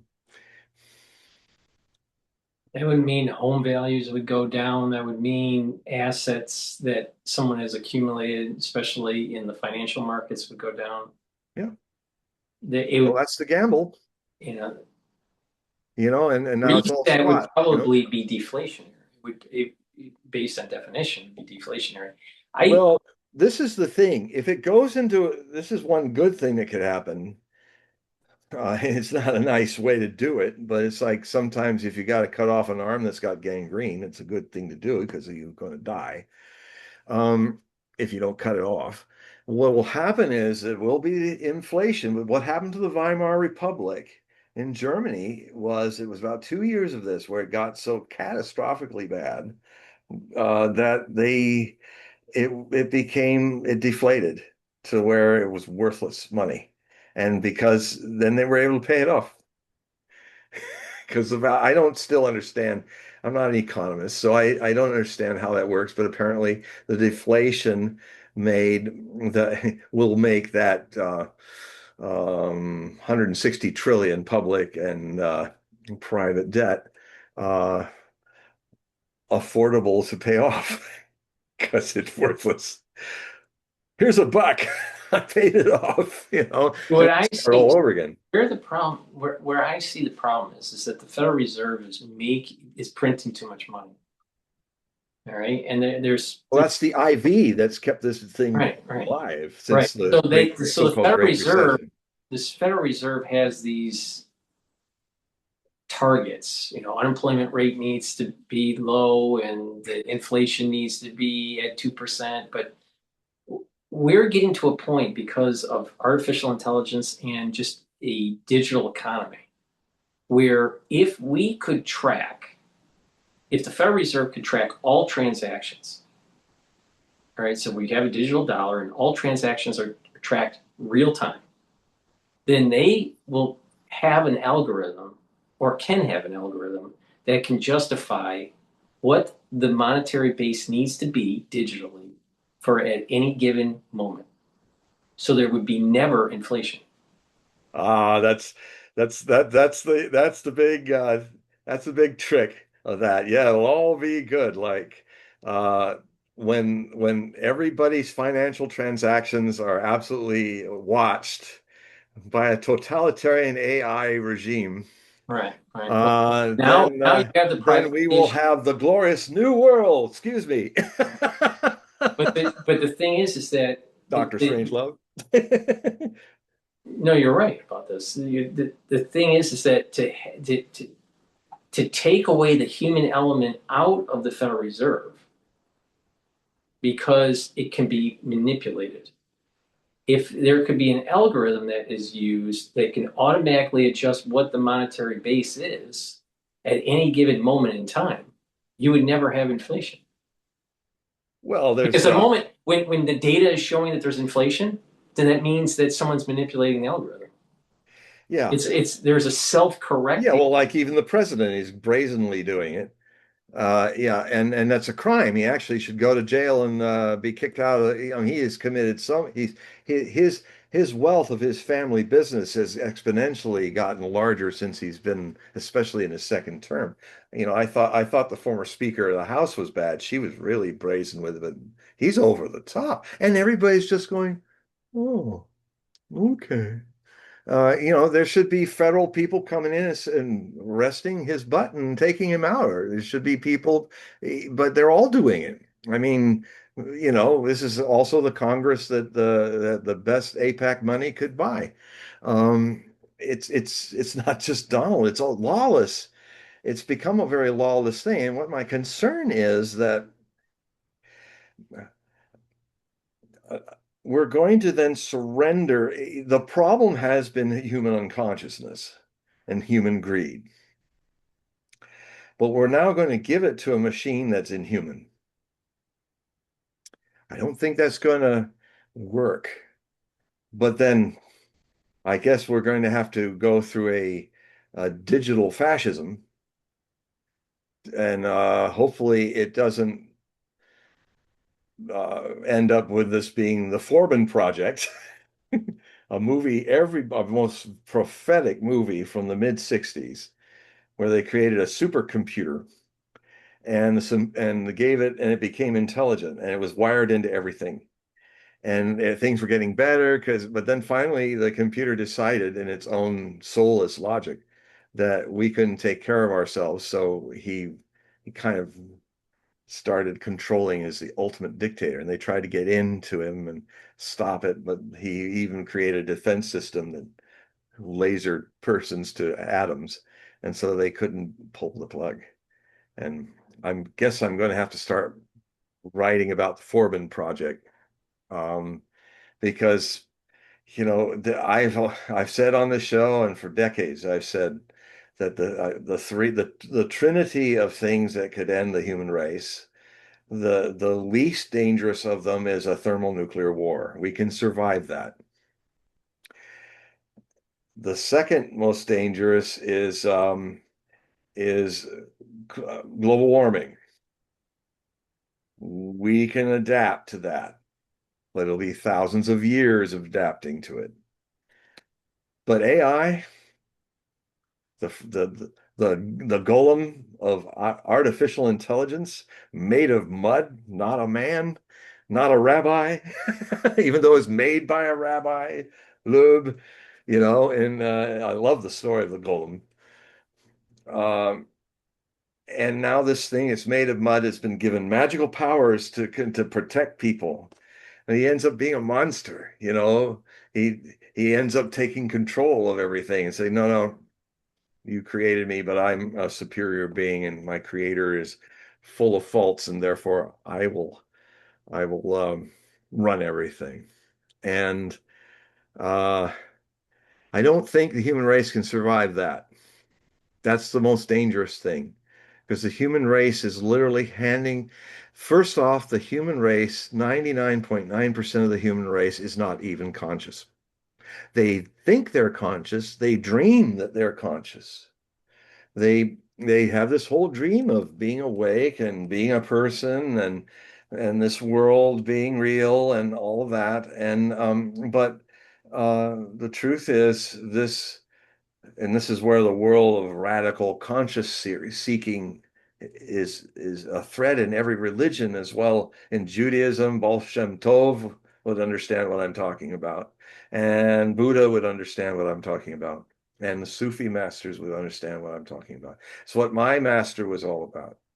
Um, the fundamental problem is that the human race has not yet created a civilization that brings every new child in as a Buddha, as a gift of Christ consciousness, or some whatever you want to call it, or source, a person that's come from the source through us, our beloved children. But we are too unconscious of what happened to us when we came through, and we're going to unconsciously do to our children exactly what happened to us, as all the way back to the beginning. And that is, we we want our children to get along in this world of dialectics and ego and competition and all of that, and we make them forget the thread of the divine source that they brought into the world. And without that intelligence, this is true intelligence. Innocence, it starts as something innocent. Rather than shut that down and put a mask, a persona, a personality in its place, is the fundamental cause of what could be our ultimate extinction. Because um, we are not even aware of this gift that we have, all of us being born are bringing. We're bringing the source. We're bringing godliness into the world. The creator itself is what is this spark inside of us. And we can train in this visit. Also, the thing is, fundamentally, this reality is never born and never dies. It's only visiting in these forms. This mystery in me, in you, and all of you listening and watching is the same mystery, the same eternal now. It is the source of love. It's the source of intelligence. It's the source of compassion. But everybody gets coated with an ego and are trained to forget this greatest gift that every living being that has been born has come into the world with. And we keep suppressing it with ego, with this illusion that we're separate from entities, we have a will, and our separate will can change things. And now, if you drop the will, your spontaneity, your spontaneous intelligence will create things. Um, and this is really the fundamental formula problem, that we are um, trying to bring God's light incarnated in the world. The Christians kind of get caught up with the idea of Christ being this. Frankly, someday, maybe, the great ages that Giacchino di Fiore talked about in the 12th century is He was a contemporary of Saint Malachi who did the papal prophecies. He was a Calabrian monk. He created this whole concept of the history of the good news on the earth being three 20th century long eras. The first was the era of the Father. He based it on the Holy Trinity. The era of the Father was the first major step, followed by the year of the Son, Father being God, the Son of God, being according to Christianity, a living temple rather than a stone temple where Yahweh would come to visit his creation in the Holy of Holies. That was destroyed, and then the Son's ministry happened before that happened, but it really took off after 2070 AD, and started to spread all over the world as is part of the diaspora. Many Christian Jews as well were involved. And so then 20 centuries go, and now that era is coming to an end in a few years. 2033 will be the 2000-year anniversary of the Passion of Christ, his death and resurrection. And there's a transitional period where the age of the Son will disappear now and be replaced by 2070 with the beginning of the age of the Holy Spirit. And hopefully in the next 20 centuries, what we'll see is an end to this breaking of the thread of eternity that every child brings into the world, that we will start to see religiousness not be suppressed. We'll start to recognize what children are bringing in. They're bringing godliness into the world. So don't let us make them into egos like us. Let us train them how to be here, because this is an eternal life thing. It's ever now, and being put into a world that is run by identity and illusions of separateness and dialectics that makes this illusion that I am a separate, willful person pushing against the will of other people, and that I am separate from this existence. You are this existence. All this stuff doesn't happen unless each of us who have the spark of it, which is the source, has created it. So it changes the whole way of looking at it. From the Father to the Son to the age of the Holy Spirit, which is going to begin in most of our lifetimes, even mine. It will begin, well, no, I'm probably not going to be here in 2070, but I'm already 70 now. But it's going to happen for a lot of you who are young. This era will begin, and it has to rethink the whole thing, and it has to break the thread of programming people to be egos. Otherwise, this human race doesn't have a chance. And maybe that fits with another set of prophecies that of the Native Americans, of the Hopi, who talk about there have been four worlds. We are in the fourth world that's been created, according to Hopi prophecy. Each world ended with a catastrophe. The last world ended, the third world ended with a great flood, Noah's Ark.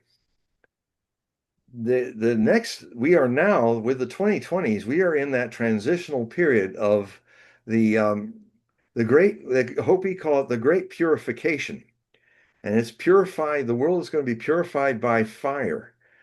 Maybe that's also, we had a flood back then in the fourth world. The fifth world is going to be created by global warming. Fire, hot house Earth. So what happens is a very few survive these catastrophes, and then they are always the seed of another chance for the human race. I mean, this is a different variation, Paul, of when you talk about other chances. This is, and it's a theme that's in many religious sacred movements and stuff when they look into the future. And it could very well be that these are the final days of the fourth world, which will see most of it and us destroyed, but then there'll be a new group of people that will survive it, that will be the seed of a more spiritually balanced and earth healing and maybe a whole different value system than we've got lost into because of this illusion of being separate from the whole. You see, I'm a wave. Paul, you're a wave. All these inanimate objects are waves. And some of us also have a visiting source that is not of mind and time, which is of eternity itself, which is only in the present. All these things that move and change, including our graying beards and everything like that, are part of this dream of separateness that is a is a thing under the illusion of movement and time. But this thing I'm talking about that's in all of us, it is not of time. So it has never been born. It's free of that. It's never going to die because it's free of that. In fact, it's even free of existing because to exist is a trap of time. To exist means that you have to then become non-existing. This is even free of those two things. And this is a thing that we must somehow find a way not to stifle in every new child's birth so that it can teach us. This innocence can teach us how to really live and how to really create and enjoy this dream. It doesn't have to be a nightmare. Why not make this a very beautiful dream? It's still a dream. But if you have a choice of dreams, why create nightmares? Why not to create a very beautiful dream that we can play with? And still, this consciousness is not a part of it because it does not move in time. It's just like having a beautiful dream. Why not enjoy it and be creative in it and all of that? Right now, we're creating a nightmare, the ultimate nightmare in so many ways. Well, we've gotten to that point, John, that we're going to have to close it down here. But before we do, I want to remind the audience in the description of this video, there's a link to John's website and also to his X page. So please click that link and you can sign up for a periodical and a reading. So John, if you can briefly talk about those two. And Yes, I do. I the I do reading one-on-one with you, and it usually goes for about 2.5 hours. It goes deep, but it's also a beautiful journey. So, and it also is important. We of the alternative media, we don't have big money. We don't have big money behind us. We who are in the free media uh, need your help. I need your help. If if all of you could just consider some financial help to us, this can go on. Otherwise, if you this voice that you're hearing, this person you're seeing may vanish. So, whatever you can do, one of the things that you can do is share this show with everybody you know. Get more and more people to see what Paul is doing. And that's how you can do it. So there are some things you can do. You can like, that will help. But the main thing is think of a whole list of people. If you love this show and you dedicated to watching this, make a list of emails of all the people that you love or friends or people you want to share this with and share that link. Or one way to do it is the way I get here is I go on YouTube and I type in Paul Cottrell, John Hogue, and that prompts all the shows that I do up in whatever different Warsaw or the other names that we use to keep freedom from the algorithms so that we can say the things we can say on YouTube without being censored. So this would be a great thing. If you can't afford it, I understand, but you can help us by think of hundreds of people that you want that you know that you might think might be interested in this show, and send them a link of this show and send them with a letter. Say, I want you to know about these little interesting talks that Mr. Hogue has with Paul and all the rest of you. And that will help increase and then tell those friends, if you like what you see, send to your friends um, a copy, just cut and paste and send them to all your friends. So, and then ask them to do the same and then to do the same. And then what you're doing without having to spend any more than just a little time, you are getting a whole lot more people interested in us, which could help us uh, also financially keep this going. So you can do this. You can do this. And I trust you will. All right, so we're gonna wrap it up, but just everybody click that link that's in the description to John's website so you can sign up for his periodical and do the readings. Yeah. So, John, say goodbye to everybody. Goodbye to everybody. All right. Thank you, everybody, for participating in the chat. And we're going to be doing this in another 2 weeks. Yes. Everybody, good night. Good night.